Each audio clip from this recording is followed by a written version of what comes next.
الشيطان الرجيم. بسم الله الرحمن الرحيم. الرحمن علم القرآن خلق الإنسان علمه البيان.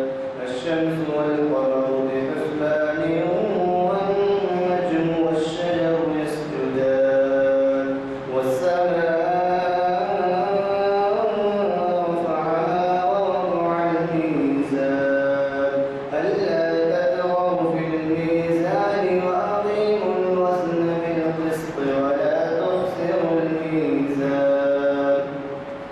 والأرض وضعها للأنام فيها فاكهة والنخل ذات الأكمام والحب ذو العصف والريحان فبأي آلاء ربكما تكذبان خلق الإنسان من صلصال كالفخار وخلق الجان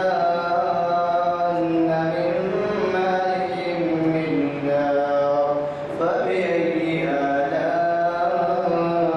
ربكما تكذبان رب المشرقين ورب المغربين فبأي آلاء ربكما تكذبان صدق الله العظيم. آپ کے ہاتھ میں جو ہمارے اعلامیہ دی ہے تو لے دو تین اعلامیہ لیجیے کیونکہ اس میں اور بھی پروگرام باقی ہیں.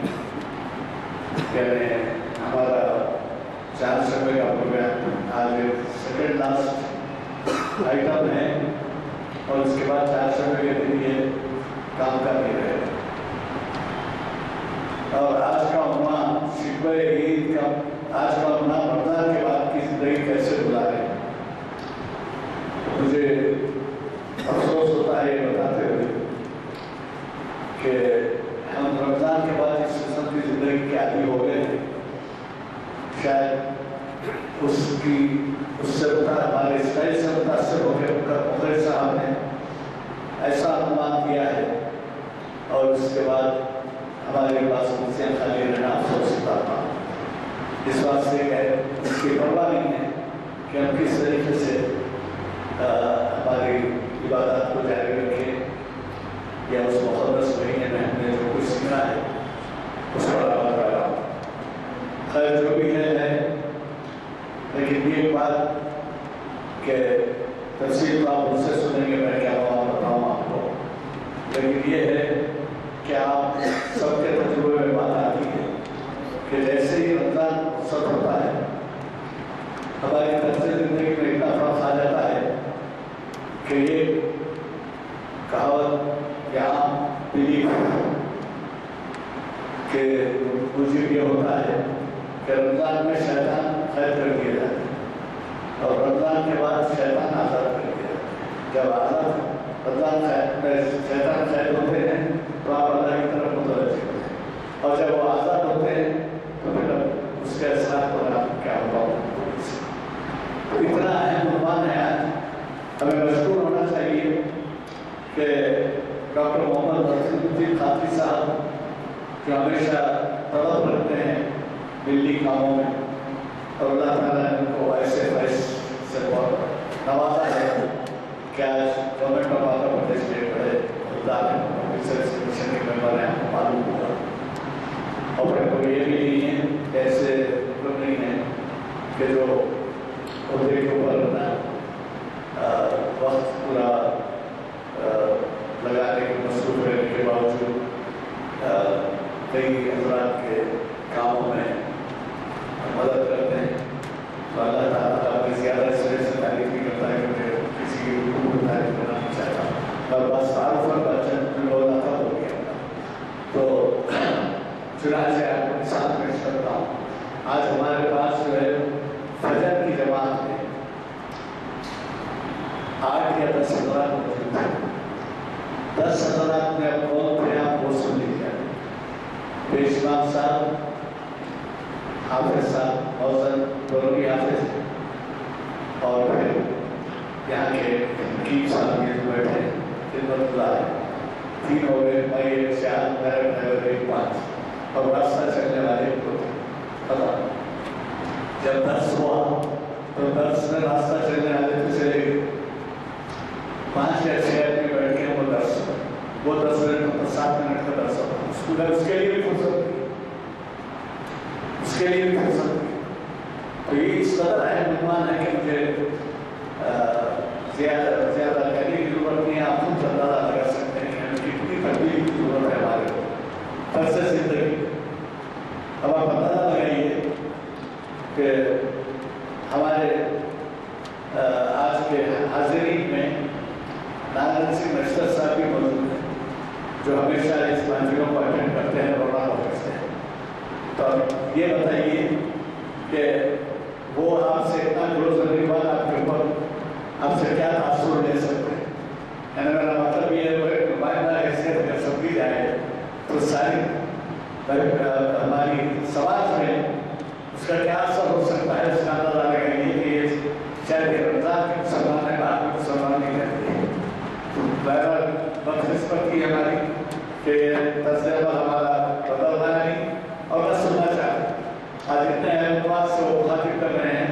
مجھے تو یہ خیال ہو رہا تھا کہ شاید ہماری کرسیاں کافی نہیں ہوں گی، لیکن خیر پھر بھی اچھی سی سب کے نشست ہے اور تعداد اچھی ہے. میں صرف یہ کہتے ہوئے کہ منگل کے دن بھی بہت اہم عنوان ہے اور متعلقہ عنوان ہے، شکوہ عید کا ممکن نہیں ہے. جناب ایاز شیخ مخاطب کر رہے ہیں. جی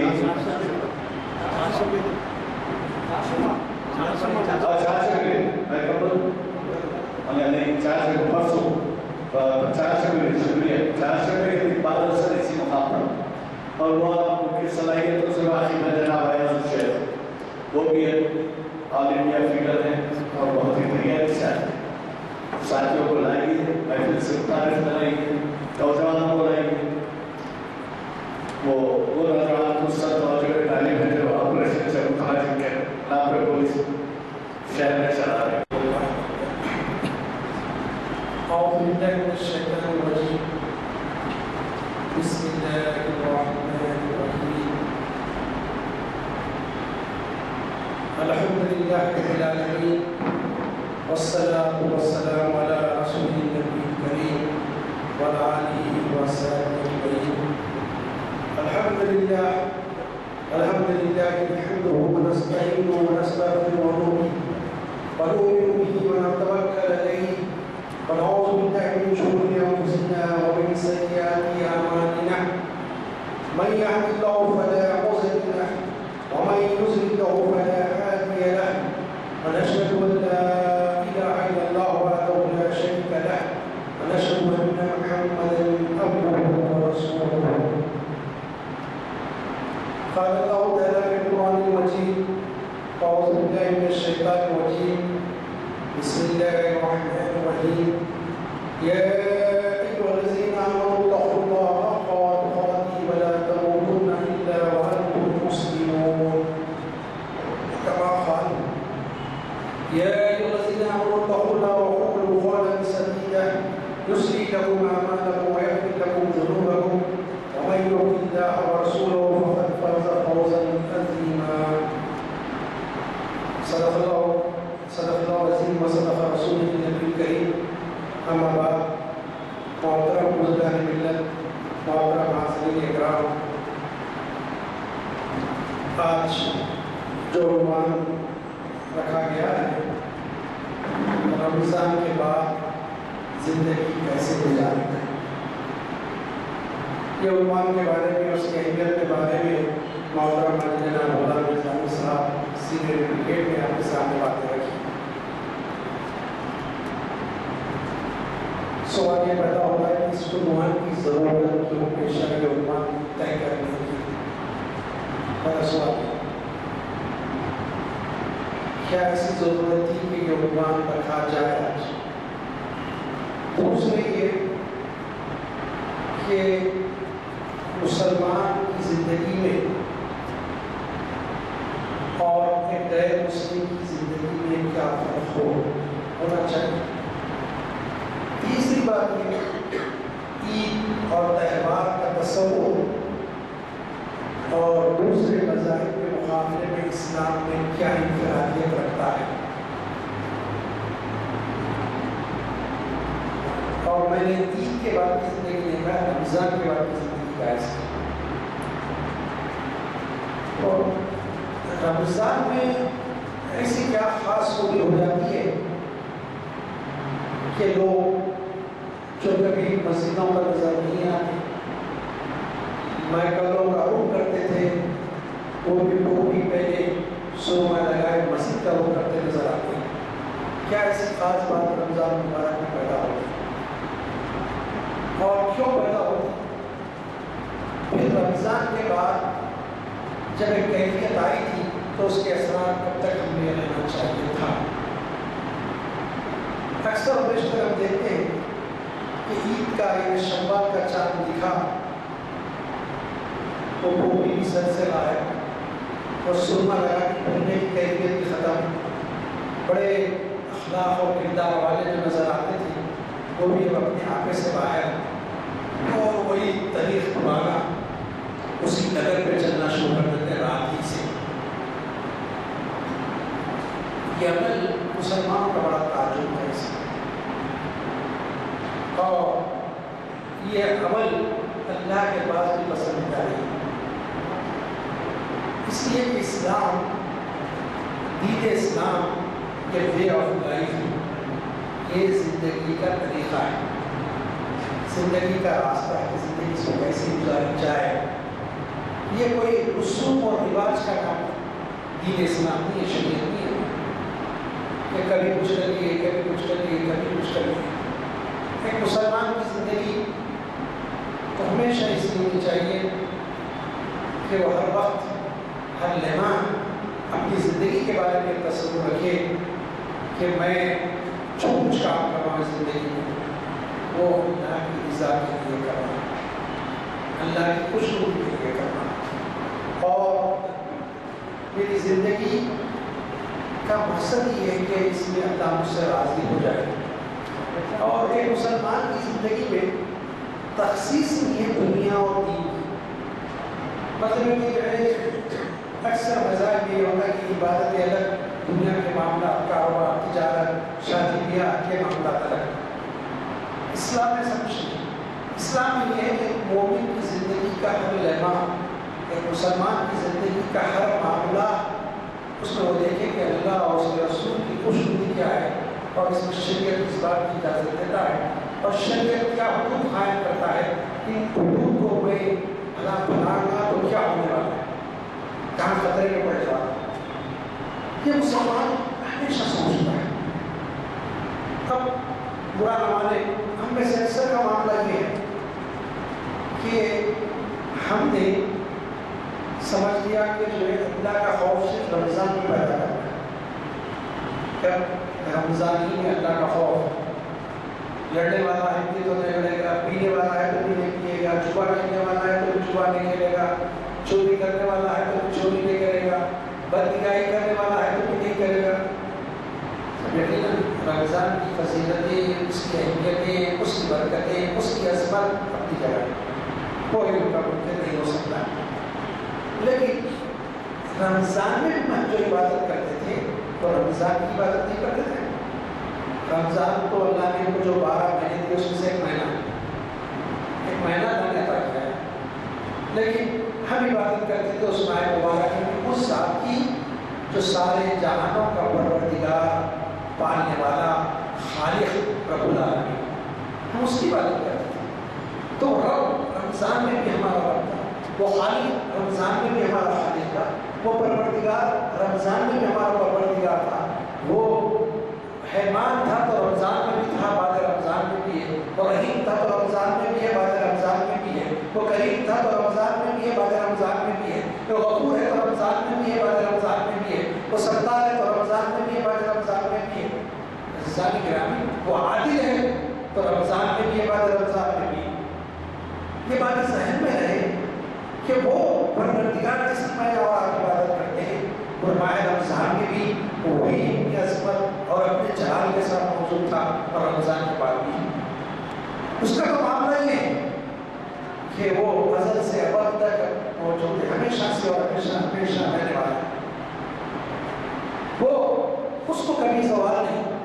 قرآن میں سورہ رحمان میں فرمایا گیا کل ہوا یوم فی شان، اس کی کوئی نئی شان، نرالی شان روزانہ ہے، اس کا معاملہ نہیں ہے۔ لیکن ہم نے اس کی عظمتوں کو، اس کی خشیت کو جو ہمارے دل میں پیدا ہوتی ہے، کیا رمضان کے اندر محدود کر کے ہم کس کی اجازت کی اس بات؟ کیا ہم نے کبھی اس پر سوچا؟ ہم کو غور کرنا پڑے گا کہ رمضان کی جو برکات تھی، رمضان کی جو فیوز تھی اور رمضان کے جو انعامات تھے، کیا وہ میں کیری کر رہا ہوں، وہ اپنے ساتھ لے کے چلا ہوں آنے والے کیا نہ نہیں؟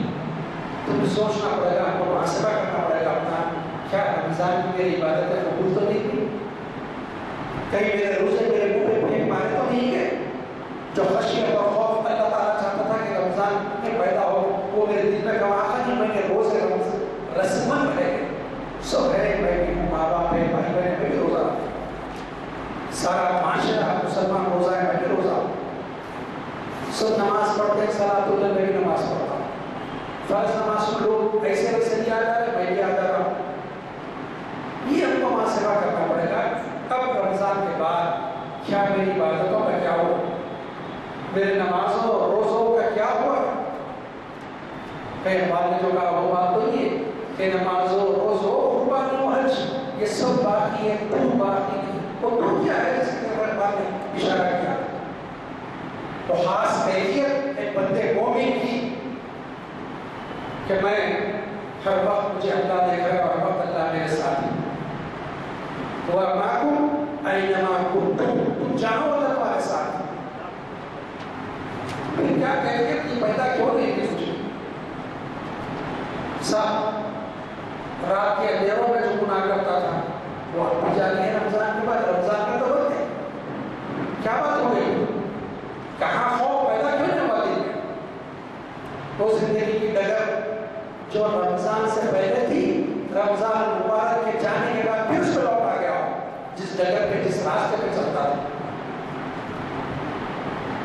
میں نے گفتگو کو پھر اس پہ لوٹ گیا ہوں انشاءاللہ، میں نے منتخب کی 2 قرآن مجید کی آیتوں، شروع میں جن آیتوں کی میں نے تلاوت کی، اور ہم میں سے اکثر سبھی جانتے ہیں کہ وہ آیتیں کوئی اور ایک آیت ہے، میں نے اس کو چھوڑ دیا کیونکہ اس میں خطاب انسان سے، ایمان والوں سے نہیں، میں نے وہی آیتیں نہیں کیونکہ میں آپ سے مخاطب ہوں، تو یہ جس میں خطاب ہے یہ ایمان سے 3 آیتیں، اس میں یا ایھا الناس اتقوا ربکم الذی، وہ آیت، یہ 2 آیتیں، یہ اصل دین کی 3 آیتیں پڑھی جاتی ہیں عقد نکاح کے موقع پر، خطبے میں 2 آیتیں پڑھی جاتی ہیں۔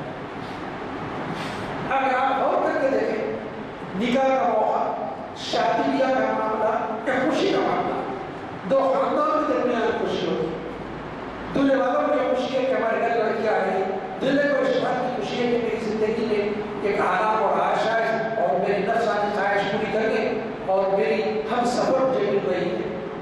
دلہن والوں کی خواہش ہے کہ ماں باپ کی میری بیٹی کے لیے ایک اچھا لڑکا مل گیا ہے اور میری بیٹی کی اب ہاتھ جو ہے ہم بھی لے کر کے جا رہے ہیں اور اس کی شادی کرنے جا رہے ہیں، وہ اپنے گھر بسانے جا رہی ہے اپنے شوہر کے ساتھ، خوشی کا موقع ہے۔ لیکن آپ نے کبھی غور کیا اس خوشی کے موقع پر قاضی صاحب جو خطبہ دیتے ہیں اس میں یہ 3 آیتیں پڑھتے ہیں، اور تینوں آیتوں کے الفاظ کیا ہیں؟ اس میں سے 2 آیتوں کے الفاظ مومنی سے خطاب، ایک انسانوں سے خطاب، وہ کیا ہے؟ کیا ہے؟ یا ایھا الذین آمنوا اتقوا اللہ، یا ایھا الناس اتقوا، اے برے انسان ڈرو، یہاں پر یا ایھا الذین آمنوا اتقوا اللہ، اے ایمان والو، وہ لوگ جو ایمان لا چکے ہیں، اسلام میں داخل ہو چکے ہیں، اللہ سے ڈرو۔ سب خوشی کے موقع پہ اور اللہ سے ڈرو، یہ کیا بات ہوگی؟ ہمیں خوشی کا موقع ہے، بولتے اللہ نے انعام کیا، فضل کیا، اس کے بجائے بولے اللہ سے ڈرو۔ کبھی آپ نے غور کیا اس خطبے میں کیوں بار بار تاکید اللہ سے ڈرو، اللہ سے ڈرو؟ اس اللہ سے ڈرو اس کے نام پر تم ایک دوسرے سے رشتے مانگتے ہو، شادی بیاہ کرتے ہو، معاملات کرتے ہو. پھر اس کے بعد یا الذین آمنوا اتقوا اللہ حق تقاتہ ولا تموتن الا وانتم مسلمون. اے ایمان والو اللہ سے ڈرو جیسے کہ ڈرنے کا حق ہے. برا نہ مانے، میں اپنی زندگی کا جائزہ لوں، آپ اپنی زندگی کا جائزہ لیں. کیا میں ڈر رہا ہوں اللہ سے؟ کیا کہ اللہ کا خوف میرے دل میں پیدا ہو رہا ہے؟ میں جب گناہ کی طرف جاتا ہوں کہ ڈر کے رک تو رہا ہوں کہ نہیں رک رہا اللہ کے خوف سے؟ زندگی کا جائزہ لے، محاسبہ کرے. رمضان میں تو رکا تھا، رمضان کے بعد میری زندگی کیسی ہو گئی؟ کیوں نہیں رک رہا؟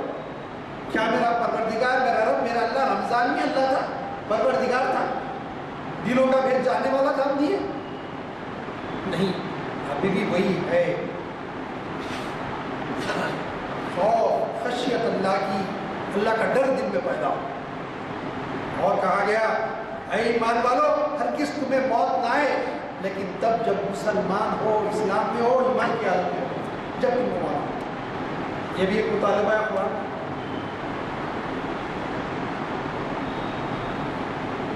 اب دیکھیں نبی کریم صلی اللہ علیہ وسلم نے کیا فرمایا. کوئی شخص جھوٹ نہیں بولتا، ہاں اس وقت جھوٹ بولتا ہے اس وقت اس کا ایمان اس سے ہٹا لیا جاتا ہے.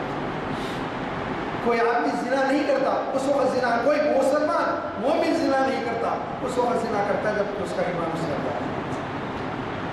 اس حالت میں گناہ کی موت آ جائے، ایمان ہٹنے کے بعد اللہ کا خوف چلا جاتا، ہم نے رہتا ہے. اللہ سے خوف کھائے گا تو ڈر کے رکے گا برائیوں سے. اب یہاں مطالبہ ہے وَلَا تَمُوتُنَّ إِلَّا وَأَنْتُمْ مُسْلِمُونَ. دیکھو تم کو ہرگز موت نہیں آنا چاہیے لیکن جب کہ تم مسلمان بنے ہوئے، سر اپنا جھکائے ہوئے اللہ کے دربار میں، ہر معاملے میں سب جھکے ہوئے اللہ کے ساتھ، اس کی اطاعت اور فرمانبرداری کر رہے ہو، اس کے وقت تم کو موت آئے.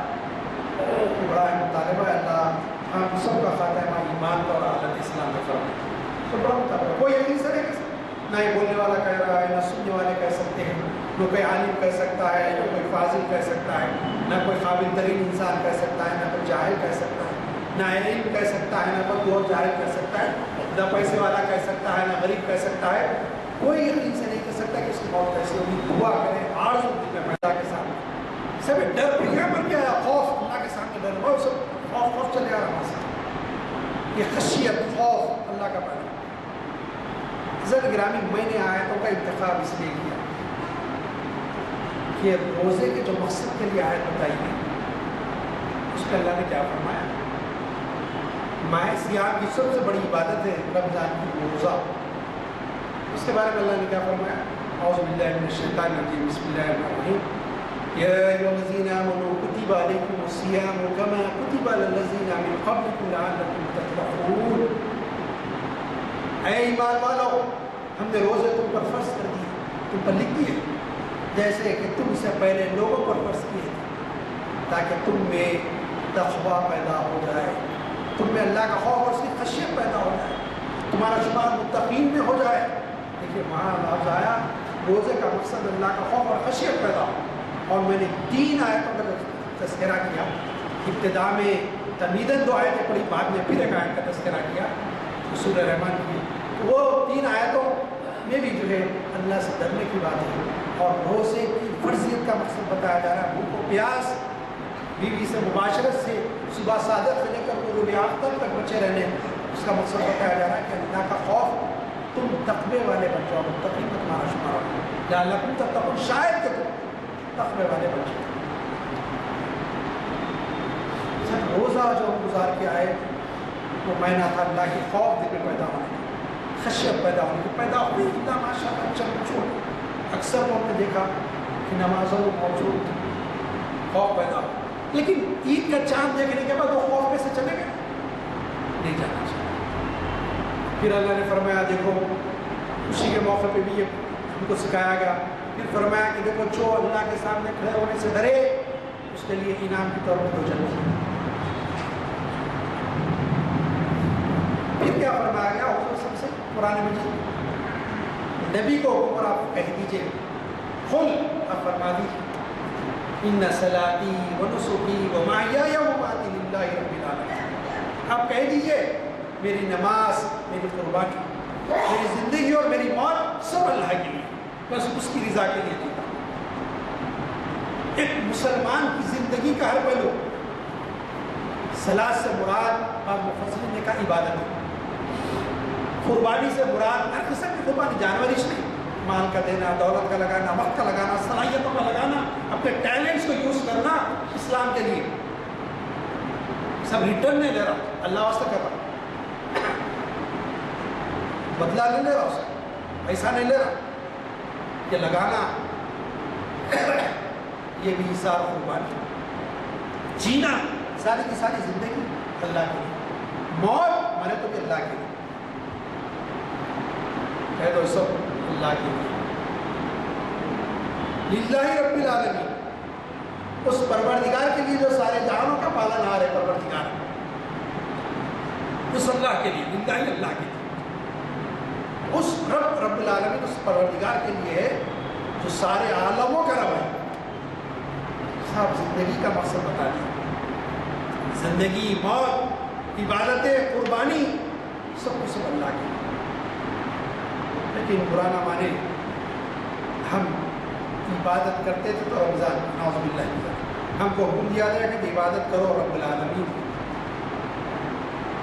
اس خالق کی، اس رب کی، اس پروردگار کی جو تمہارا خالق پیدا کرنے والا ہے۔ یا ایھا الناس اعبدوا ربکم الذی خلقکم، اے گورے انسان لوگوں سن لو، یا مسلمانوں سے خطاب نہیں، انسانوں سے، سارے انسان سن لو، تم کو چاہیے کہ عبادت کرے اپنا پیدا کرنے والے کی۔ انسان گرامی، وہ اس کا معاملہ کیا ہے؟ لا تأخذہ سنۃ ولا نوم، نہ ہی اس کو نیند آ سکتی ہے اور نہ ہی اس کو پل کے جھپکتا ہے، اونگ بھی نہیں آ سکتی، ہر وقت بیدار، باخبر، ہر چیز کا جاننے والا، وَهُوَ عَلَىٰ كُلِّ شَيْءٍ قَدِيرٌ، اور اس کی قدرت ہر چیز کا احاطہ کی، یہ کوئی چیز نہیں ہے اس کی قدرت سے باہر۔ تمہاری زندگیوں کا بھی یہ حال ہے، رمضان میں بھی وہ تمہاری زندگی کا احاطہ کرا تھا، رمضان کے بعد بھی تمہاری زندگیاں اس میں، یہ تصور کیوں نکل گیا کہ میں رمضان سے باہر رہا ہوں تو دوسروں کی جیسے تجارت کروں، دھوکہ دوں؟ یہ تصور کیوں بدل گیا کہ رمضان میں تو مسلمان تھا لیکن رمضان کے بعد میں مسلمان نہیں، ہر وقت مسلمان۔ عزیزان گرامی، عبادت میں نماز بڑی ہے عبادت، اور آپ کو معلوم ہے نماز فرض کہاں ہو؟ نماز زمین پہ فرض نہیں،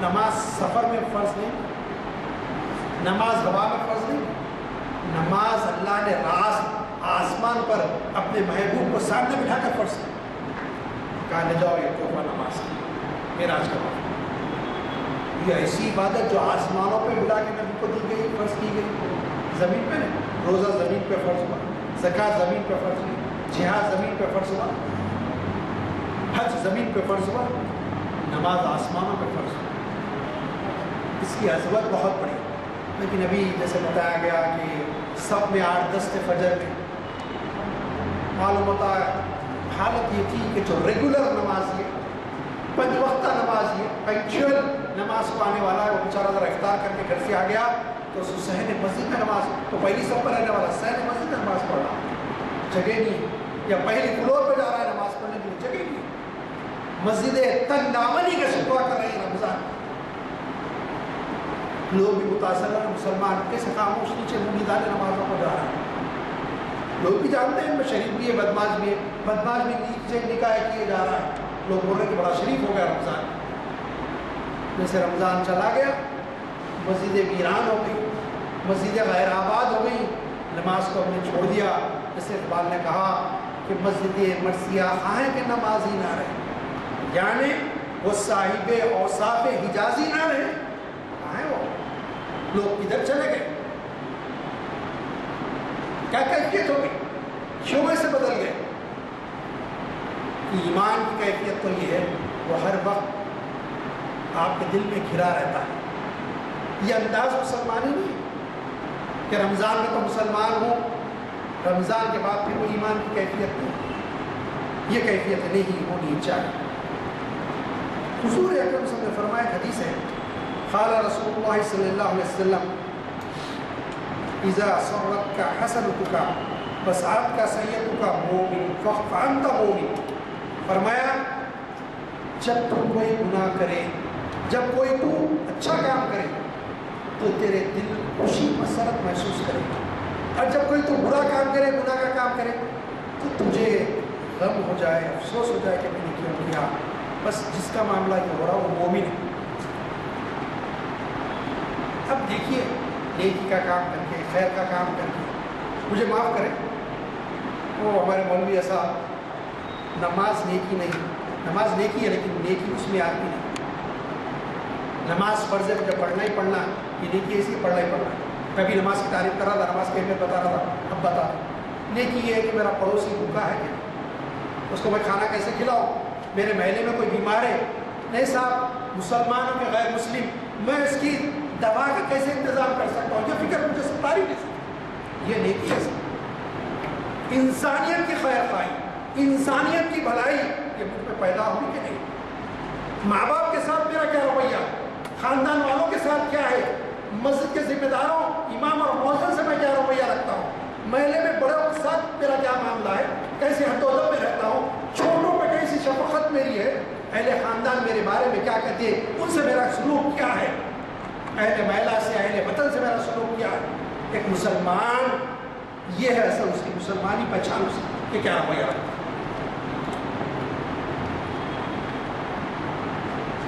عزیزان گرامی،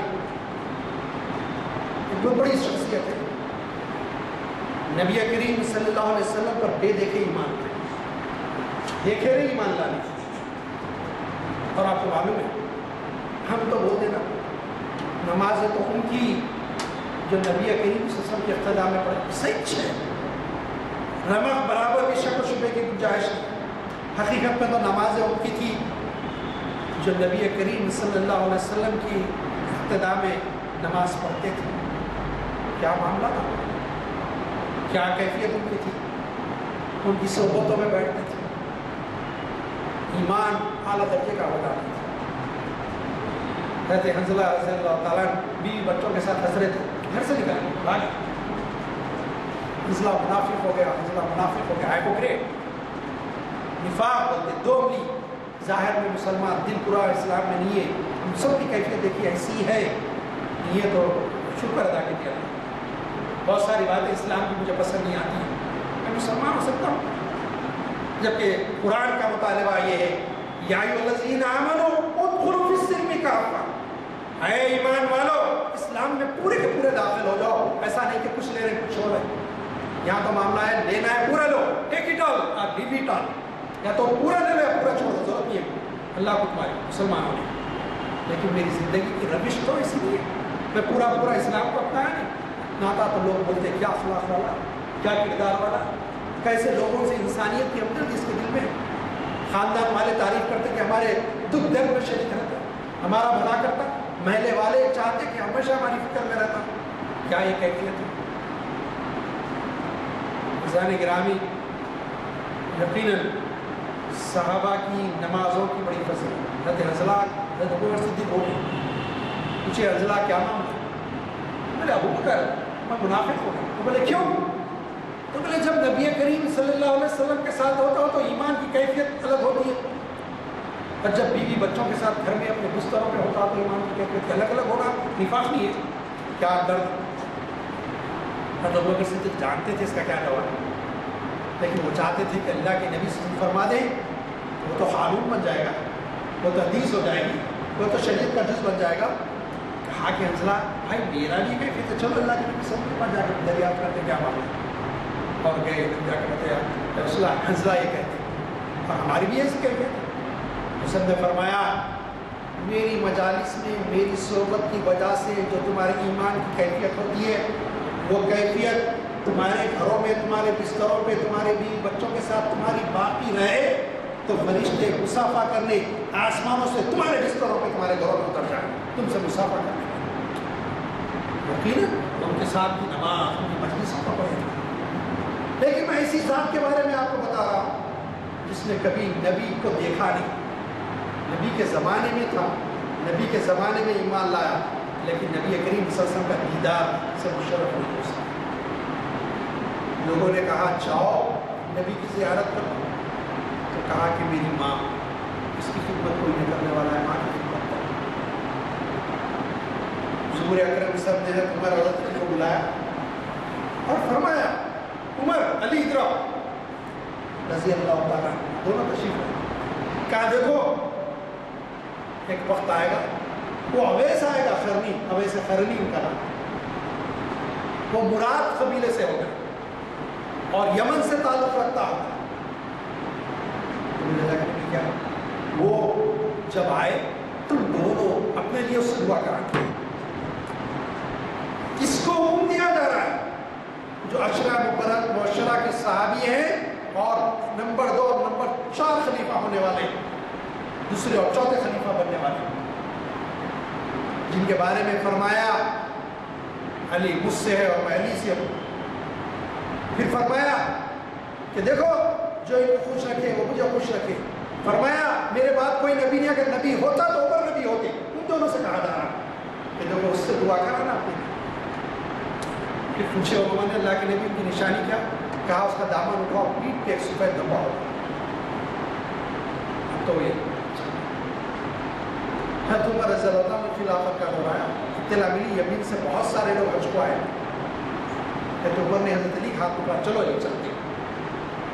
حاجیوں کے پاس گئے, خود حاجی بیٹھے. حضرت عمر کو دیکھے سن بیٹھ گئے. کہا یمن والے کھڑے ہو جاؤ, یمن والے کھڑے ہو جاؤ, باقی پورے بیٹھ جاؤ, پورے بیٹھ گئے. پھر فرمایا بنو مراد کھڑے ہو جاؤ, قبیلے مراد کے لوگ آپ آ کے بیٹھ جاؤ, بیٹھ. پھر فرمایا خرنی کھڑے ہو جاؤ, باقی پورے بیٹھ جاؤ. خرنی ایک تھے کھڑے ہو. پوچھا تم کیا ویسے خرنی ہو؟ انہوں نے کہا امیر المومنین نہیں ہوں, میں اس کا چچا ہوں, وہ میرا بھتیجا ہے. امیر المومنین آپ اس کو کیوں پوچھتے, کیوں دریافت کرتے اس کے بارے میں؟ تو کہا اس سے ملنا ہے. امیر المومنین کو تھوڑا سرکاوا نکلا ہوا ہے. حضرت عمر نے کہا تم سو نکلے ہوئے ہو, وہ صحیح ہے. کہاں ہے وہ؟ حج کو ہے. بولے امیر المومنین ہمارے ساتھ آیا ہے, وہ اونٹوں کا چرانے ادھر گیا ہے, اس وادی کی طرف گیا, اونٹوں کا کام. وہ اونٹوں کو چلاتے رہتا, وہ اپنے آپ میں رہتا, تھوڑا سا سرکا. چلو چلتے ہیں. دیکھے تو کیا اونٹ اطراف چل رہے ہیں اور مسلح بچھا کے ایک آدمی نماز پڑھ رہا ہے چٹان کے پاس. بولے یہ اویس کو پہنچا. نماز ختم کی تو پوچھا کیا نام ہے؟ تو انہوں نے کہا عبداللہ, اللہ کا بندہ. تو عمر رضی اللہ تعالیٰ نے کہا نہیں, میں نے وہ نام نہیں پوچھا, سب اللہ کے بندے, میں وہ نام پوچھوں تیری ماں نے تیرا جو نام رکھا. تو انہوں نے کہا اویس, تو کہا مراد, خرنی, تو کہا خرنی. تو کہا یہ سب انٹرویو کیوں لے رہے کرائی, کیوں پوچھ رہے سب مجھ سے؟ تو حضرت علی نے دیکھا کہ رف انداز سے بات کر رہے, تو وہ نہیں جانتے تھے. تو انہوں نے کہا کہ اویس یہ امیر المومنین عمر بن خطاب ہے اور میں علی بن ابی طالب.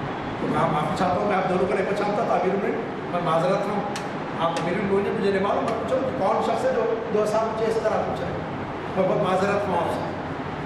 تو کہا اویس ذرا تمہارا دامن تو اٹھاؤ. دامن اٹھا کے پیٹ کی طرف کہا ہاں تم ہی اویس ہو. اویس ہم دونوں کے لیے دعا کر رہے ہیں. پوچھا اویس تم کیا کرتے تھے؟ کہا کچھ نہیں. پھر تم آئے کیوں نہیں؟ تو کہا میری ماں بیمار تھی, اس کی خدمت کرتے گیا, خدمت کرتے. حضرت عمر رضی اللہ فرماتے ہیں ماں کی خدمت نے اس کو ہم سے آگے بڑھا دیا. اللہ کے نبی نے کہا کہ دعا کرا لو اس سے. نماز نہیں پڑھی نبی کے ساتھ, معاملہ کیسا کرا ماں کے ساتھ, ماں کے ساتھ کیا سلوک تھا, یہ ہے دین. ایک نوجوان صحابی آیا, اللہ کے نبی میں جہاد میں چلنا چاہتا ہوں. پوچھا ماں ہے؟ کہا ضعیف ہے, خدمت کی ضرورت ہے, جا ان کی خدمت کرتے رہنے وہ جہاد. کہاں ہے, کدھر جا رہے ہیں؟ کہا جو بڑوں کا ادب نہیں کرتا, چھوٹوں پر شفقت نہیں کرتا, ہم میں سے نہیں. آج کل تو ادب کرنا بہت بڑا سمجھتے ہیں. ہاں ادب کیا غرور، کیا تکبر، بڑوں کا احترام، بڑوں کا ادب. بادب قوم بے ادب بنتے تو نہیں جا رہے. یہ بڑی اہم چیز ہے. کسی کا ریسپیکٹ، کسی کا احترام بہت بڑی چیز ہے. نبی کریم صلی اللہ علیہ وسلم کی آیت طیبہ اٹھا کے دیکھیے کیسا ریسپیکٹ کرتے ہیں. کئی واقعات ہیں. آپ کی باندھی آپ کے والد ام ایمن جنہوں نے آپ کی پرورش کی، آگے دیکھا استقبال کو کھڑے ہو اپنی کمبل نکال کر بچائی. نبی اپنی کمبل پہ کس کو بٹھانا پڑا لیکن بٹھائی. دوسری بہن آ گئی، دوسری بہن شیما، بی بی شیما دیکھ کے بچا لیا. کہا کہ میری بہن آ رہی ہے. اپنے آپ کمبل نکال کے بچایا، اٹھ کے استقبال کر کے بٹھایا ہوتا ہے. یہ نبی کی تعلیمات ہے. تم کون سی تعلیم کی بات کر رہے ہو؟ کہاں جا رہے ہو بٹ کے؟ بڑوں کا احترام، بڑوں کا ادب ختم ہو گیا آپ میں سے. چھوٹوں میں شفقت ختم ہو گئی. چھوٹے کوئی غلطی کرے تو ایسا ڈانٹ کے ایسا مارتے مسجد میں، معلوم ہو رہا کہ پورا جلال مسجد میں نکالنے والے بچوں کے محبت سے سمجھائیے. باہر راستہ چلتے گاڑی ایسا جاتے ہیں، بزرگوں کا خیال نہیں، بچوں کا خیال نہیں، عورتوں کا خیال نہیں، بس جس کو دیکھو ٹکر مارتے جا رہے ہیں. یہ مسلمان ہے. میرا عنوان ہے رمضان کے بعد زندگی کیسے گزاریں. مجھے معلوم ہے میرے عنوان کی حدود کیا ہے، اس کا دائرہ کار کیا ہے. میرے عنوان کو میں جانوں گا. زندگی اس طرح گزاریں کہ جس طرح نبی کریم صلی اللہ علیہ وسلم. عزیزان گرامی، مجھے سمجھ میں نہیں آتا. چہرے پہ داڑھی ہے، سر پہ ٹوپی ہے، عمر میں بڑا، اس کو پھڑا دیے ہوئے اس کو ڈھنگے دیتے جا رہے ہیں. اور تمہارے نبی کا اسوہ کیا ہے؟ ایک باغ تشریف لے گئے صحابہ کے ساتھ، واپس آ رہے ہیں. عصر کی نماز کا وقت قریب الختم ہے. صحابہ بیچین ہے کہ اللہ کے نبی بہت آہستہ جا رہے ہیں. سب بیچین ہیں لیکن بولنے کی ہمت کوئی نہیں کرے. حضرت عمر بن خطاب بڑے چکر تھے، آگے بڑھے بڑھ کے اللہ کے نبی میرے ماں باپ آپ کے سب پر پائیں، تھوڑا تیز گام ہو جائے، تھوڑا تیز چلے. نبی کریم سے پلٹ کے مخاطب ہوا، خطاب کے بیٹے کیا دیکھتا نہیں مجھ سے عمر میں بزرگ شخصیت آگے جا رہی ہے، اس کو بھلے بھلاگتے ہوئے کیسا چلے جاؤ. کون تھا؟ یہودی، مسلمانوں کے اوپر ایک دشمن. یہودیوں کا بوڑھا ضعیف چلنا جا رہا تھا، بڑا ایسا ایسا چل رہا تھا. نبی کریم صلی اللہ علیہ وسلم نے گوارا نہیں کیا کہ اس کو بھلاگتے ہوئے چلے جائیں.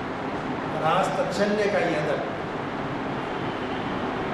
یہ کیسے جاتی زندگی. تو اللہ نے کہا کہ تو گناہ میرے ڈر اور میرے خوف کی وجہ سے نہیں ہے. چاہتا تو زبردستی کر کے بھی کر سکتا تھا، سب سو رہے تھے، لیکن میرا ڈر جب تیرے دل میں پیدا ہوا، جا میں تیرے تارے پچھلے گناہ معاف کرتا ہوں اور تجھے جنت میں داخل کرتا ہوں. تو اللہ کے خوف کا یہ انعام ہوتا ہے. اللہ کی صحیح خشیت اور خوف پیدا کرے اور زندگیوں کو سدھارے اور زندگی ہمارے ایک ایمان پہ اور صحیح مسلمان بن کر زندگی گزارنے کی کوشش کرے. اللہ تعالیٰ سے دعا ہے کہ مالک ہم کو جب تک دنیا میں زندہ رکھ، اسلام پہ ہم کو زندہ رکھ، ہم سب کا خاتمہ ایمان پہ فرما، اور جن میں سے ہم